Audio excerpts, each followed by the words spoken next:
Welcome to episode 7 of Media Conversations with Malik Cooper. I'm your host, Malik Cooper, joined here today by reporter for the Sports Business Journal and former host of the Return Man podcast, Bret McCormick. Thanks for joining the show.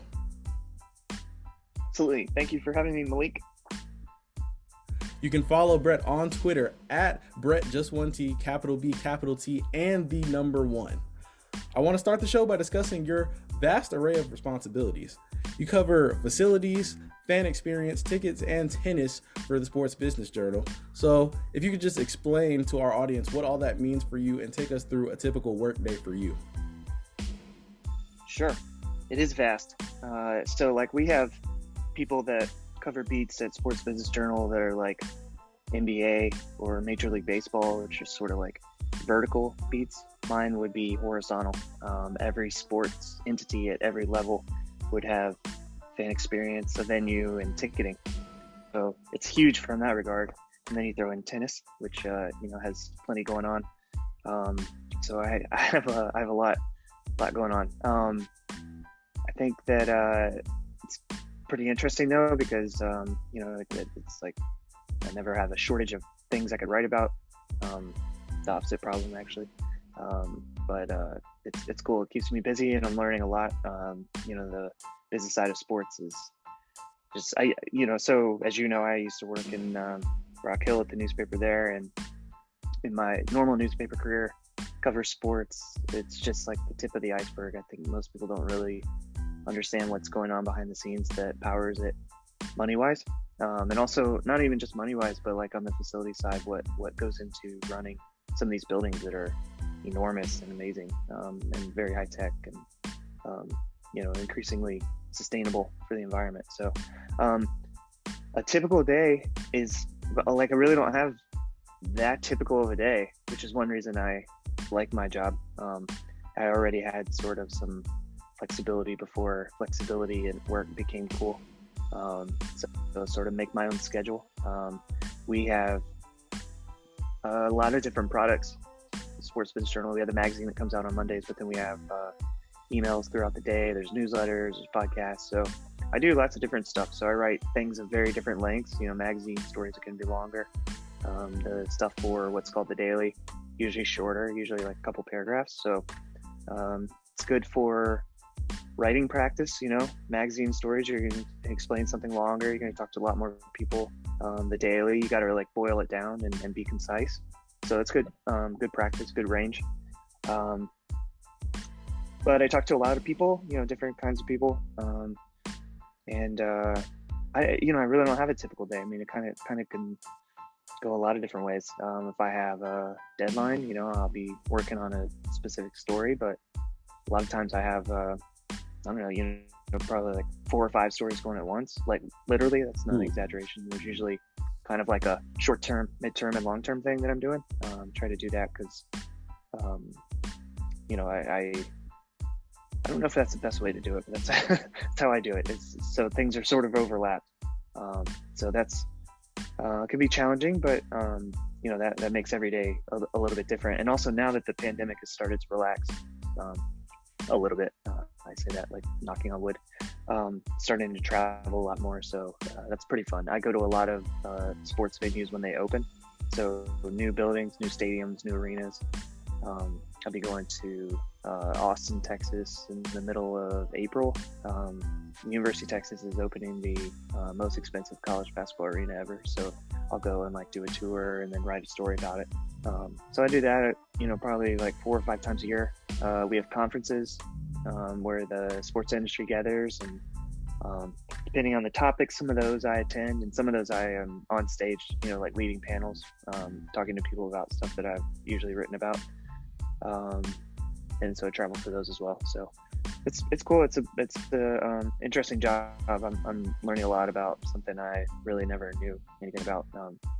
I've been there since the middle of 2019, so still learning a lot, even though coming up on 3 years. Yeah. You've amassed 5,000 followers on Twitter. So clearly your work is interesting to people and it sort of connects with them on a deeper level. Can you define the fan experience that you were talking about? One of the many, many things that you cover in that horizontal work line that you were talking about? Yeah, fan experience is cool. It's really broad, but it involves a lot of these days. It involves a lot of technology. So I'm interested in technology, and that's really in the last, I would say, 4 or 5 years, really impacted fan experience a lot. For example, like digital ticketing. Most people's tickets now are in the phone. That's was kind of happening before the pandemic, and now is like really taking hold, probably for good. So, seeing how the ticket kind of fits into fan experience and everything that they're putting in apps that kind of go around the ticket and fan experience. I mean, you can order food from your seat in a lot of cases. You can order merchandise to your seat in a lot of cases. There's a company that's working on mobile age verification so that you can order beer to your seat, or order beer and not have to get carded. So it's a lot of technology stuff that I think is that I find really interesting. But basically these days the theme is to make the experience, I would say, more frictionless, because that's what we're becoming accustomed to in the rest of our life. I would say another big impact of the pandemic was the proliferation of like delivery, like digital, like DoorDash, things like that. Like I use Instacart quite a bit. And so that sort of stuff is in people's daily life. And then when they go to to a stadium, I mean, they're going to expect some of the same things. So that those, not necessarily DoorDash in a stadium, but those kinds of ideas are like really starting to take hold. So that's something I write about a lot. And have you been covering tennis since you started at Sports Business Journal? Yeah, so I just started covering facilities, fan experience, and ticketing in January of last year. But I covered tennis pretty much since the start, and that's been interesting because it's a global sport, so it really got hit hard by the pandemic. It's also plays basically every week of the year. I mean, their off season is the month of December, and then they start back. So it's unrelenting, and it's also a pretty interesting sport to cover because it's not really covered anymore, especially in the U.S. I think there's literally 2 reporters that cover it full time, and they both work for the New York Times generally. So there's a lot of room to break news and pay attention to things that other people are not paying attention to anymore. You probably used to have a tennis reporter at every newspaper, but that's one of the things that's sort of gone away, especially as tennis has kind of lost some of its market share or some of our attention in the U.S. We haven't had that many good players on the men's side, not on the women's side, but on the men's side for a while. So yeah, I've been covering tennis for like about 2 years. And do you cover tennis on a national scale as far as covering players like Naomi Osaka and all the stories with her? Yes. And so like, from the business aspect, we would cover a lot of tennis has a lot of endorsements and sponsorships, for single, athletes that are not on a team, they're their own brand or whatever. So we cover a lot of that stuff. The U.S. Open tennis tournament is a business juggernaut. It's like one of the most impressive businesses probably in U.S. sports business. So I cover that. So things like that. A lot of sponsorship stuff and like some facilities things. So. Yeah. Now let's talk a little about the Return Man podcast, where you were covering the story of Jim Duncan's life, the only Super Bowl champion from Lancaster County. Yeah. So, so I worked at the Herald in Rock Hill from 2012 to 2019, and from 2017 to about 2019, I was working on Return Man. So Return Man ended up being, I can't remember. It's like 6, 7 something stories in the newspaper, and then we made a podcast with it as well. And this was a pretty big, this was a very big project that I took on. It kind of kept growing, and when I was done with it, I felt great relief because it was a huge undertaking. I would say a lot of places would do this with multiple people. They would have like 3 or 4 people working on it. I really had to work on it sort of on the side while I covered everything else that was going on in York County, which is, as you know, is quite a bit. 12 high schools, Winthrop. It's a lot happening. So I worked on that on the side for 2 years, and it got published last year, I think February of 2021. So the newspaper stories came out, and then the podcast came out. It was 1 episode a week. I think it was 8 episodes. So it took about 2 months to come out.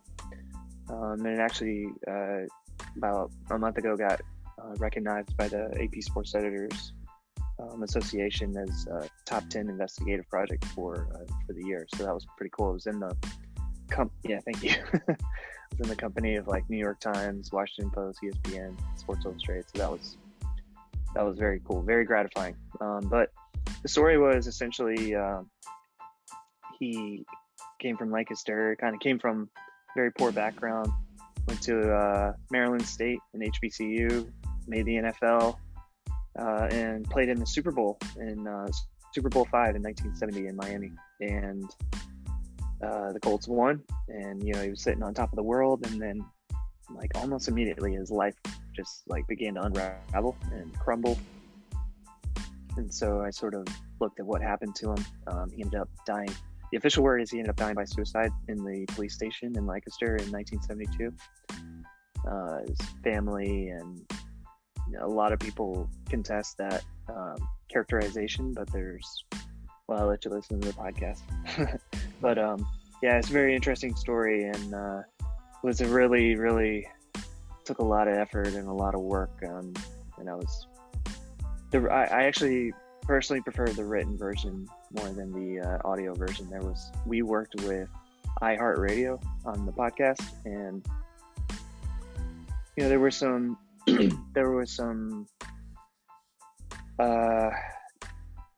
trying to think how to say it, like not outside influence, but like there was some restrictions to what I was able to do with because of iHeartRadio that kind of changed the podcast a little bit, but the written stories are true to what I did, and I was very proud of them. So so it was quite an effort. You just talked about your work getting recognized by AP and how tennis isn't something that we cover on a national scale in America anymore as much as we used to. So what makes Sports Business Journal different where they feel like they need to take the initiative to cover these sorts of things? It's a good question. And I think they're probably still asking themselves that, all the time, because I think coverage areas are something that, every news outlet thinks about right now, because, there's fewer resources probably and less people to do it. But I think for us, I think we want to cover every sport. Tennis is pretty huge globally. It's an enormous sport globally, and there's still the U.S. Open is the most lucrative tennis tournament in the world. Like I said, it's one of the biggest businesses in global sports. 800,000 fans annually, usually over the course of a couple of weeks. We also have, I'm trying to think offhand, it's about 10 professional tournaments in the U.S. So, in the 70s, it was about 40. So it's not that number, but there's still quite a few tennis tournaments in the U.S., some of which are pretty big. Indian Wells and Miami Open going on right now. Those are really big events. So it's still, I would say it's similar in scope to golf. The only difference with PGA is mostly played in the U.S. and tennis, spans the globe. So it's kind of out of our, thoughts, like big chunks of the year. But also I would say from probably July to September, tennis is played in the U.S. every week. So it's a big sport still, even if it, has had better days in the U.S. Between the U.S. Open in tennis and the Return Man podcast covering the life of Mr. Jim Duncan, what would you say, or another project, obviously, if you worked on something else you'd like to talk about, What would you say your favorite or most gratifying project has been during your career so far? Yeah, definitely return, man. I mean, that was it just was such a big project. I mean, it really um, it got some coverage when it happened in 1972.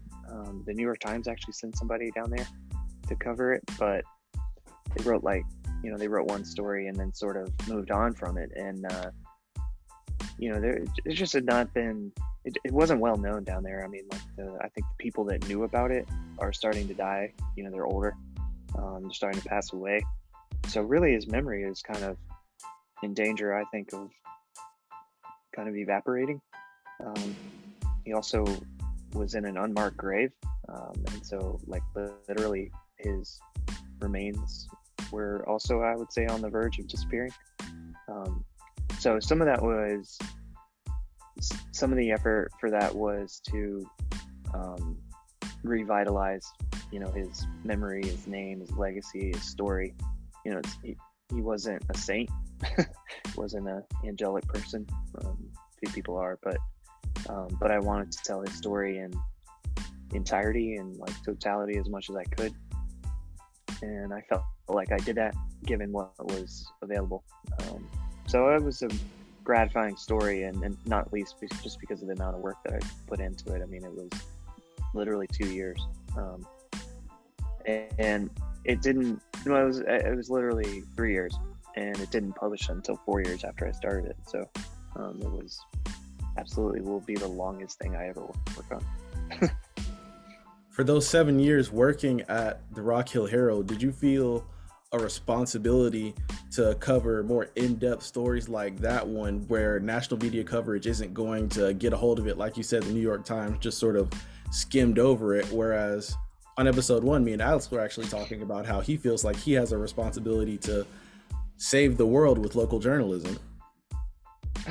Yeah, he's local journalism crusader. Still got the fire. Yeah, 100%. I think that's the point of those things. And it's not like the Herald's coverage area is some podunk town in the middle of nowhere. There's almost 200,000 people that live in these 3 counties. So Chester, Lancaster, and York. So yeah, it's immensely important. I mean, I think a good example would be what happened with Philip Adams, and his death and the death of the people he shot. That's something that local journalists would be able to cover in a different way than everybody else that would parachute in for a week or two, like CNN and Washington Post and whoever.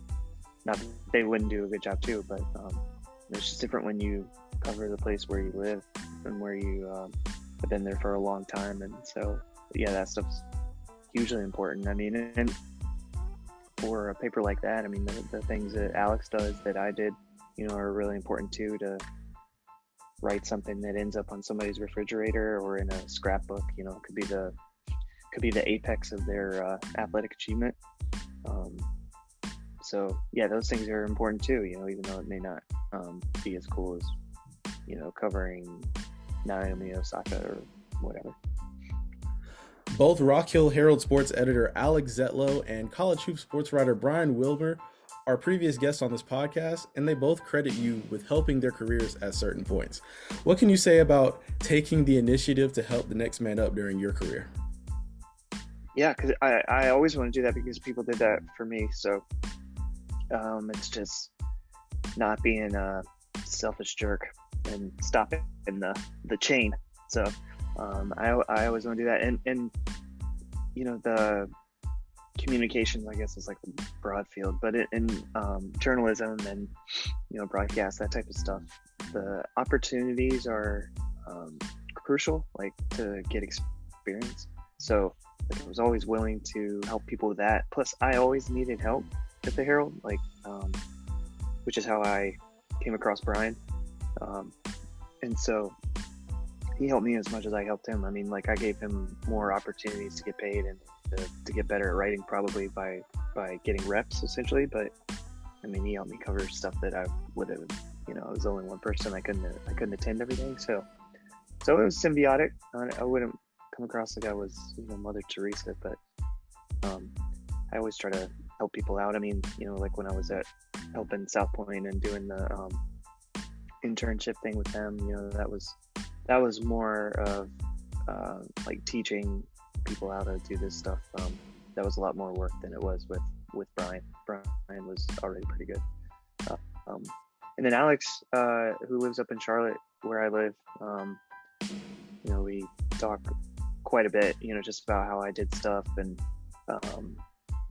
what to expect or how to cover certain things, certain way. I know the Herald doesn't have a huge staff, and I think sometimes doesn't always have like direct guidance. So I've tried to do that a lot for him because I know what he's dealing with down there, having done it for 7 years. And like he's open to listening. So, anybody on the receiving end of that, you always just need to, somebody's going to take the time to do that. You always need to be a good listener and absorb and ask questions and try to figure stuff out on your own. I mean, that was something I always talked about with interns, was like, try to figure it out first on your own and then ask. The last thing people want when they're trying to help you is for you to kind of weigh them down with questions you maybe could have figured out on your own. So but like I would always be willing to help if they couldn't, but it's about being like an active participant, in I guess I don't know if mentorship is the right word, but in somebody that's trying to help kind of, or somebody that's kind of trying to help guide you a little bit and give you some opportunities, make sure you're doing your bit of it too, being on time or being responsive or kind of being a pro, even if you're not a pro. All that is important and will increase the likelihood that people help you out in the future. For you personally, who are some of the people that stand out in your media journey that helped you on the way up? Yeah, for sure. So I went to UNC Charlotte and did a lot of stuff with the Charlotte Observer when I was in college. So I covered high school sports events, and a couple people that really helped me out were Gary Schwab, who really helped me a lot with Return Man, but his daughter played on my sister's soccer team, and so he and my dad used to walk around the track at their practices and just shoot the breeze. And my dad told him one day that I was interested in that field, and I reached out to him, and they gave me a chance to cover some stuff. Like I covered some football games and like some cross country meets and other things, and just gave me a chance to get some clips, some experience, just trying things out. Struggled with some of it, but learned and got better. Another person was Harry Pickett, who was Gary's probably right-hand man. He used to assign me stuff, so I dealt with him a lot, and I still talk to Harry pretty, at least a couple times a year. And some words a little bit. He's a high school sports reporter for the Observer. He has been, I think, since I was the age of like 2 or 3. So he's been there a long time. And he gave me some guidance and advice along the way too. Not as much as the other two, but I have dealt with him quite a bit, especially when I worked in Rockville. We interacted a fair amount. Those would be the two main ones. I have a couple of friends who are in journalism who were, always really helpful to me, that I'm staying in close touch with. But those would be the biggest three for sure. Another one was Jamal Horton, who was the sports editor of what used to be called the Charlotte Weekly. Actually, I don't think it exists anymore. But I had an internship with him in college, and he was a really great mentor to me for a while, and like a reference for a while. And, there's been it's probably like 6 to 8 people, who really, really, really helped me. And so I'm always going to try to duplicate that. Well said. And I would do the same if I keep meeting amazing people like you and others who just continue to bring up the next generation. That's all for episode 7 of Media Conversations with Malik Cooper. Once again, you can follow Bret's career on Twitter at Bret, just one T, capital B, capital T, the number 1. And for more content on me, you can find me on Instagram at Malik Cooper Media and on Twitter at Malik_Cooper, 2 eyes. Yes, we both have unique names. Is there any final thoughts you would like to leave our audience with? No, thanks for having me on, and good luck in your journey as your career kind of gets going, and as you finish school and move on to Winthrop, and I'm sure there'll be some good opportunities for you there. And hit up Alex so he can give you some work. You know I'm hitting up Alex. Thanks for coming on once again. I can't wait to get out episode 8. It will come out on April 11th. But until then, thank you all for listening, and see you all on April 11th.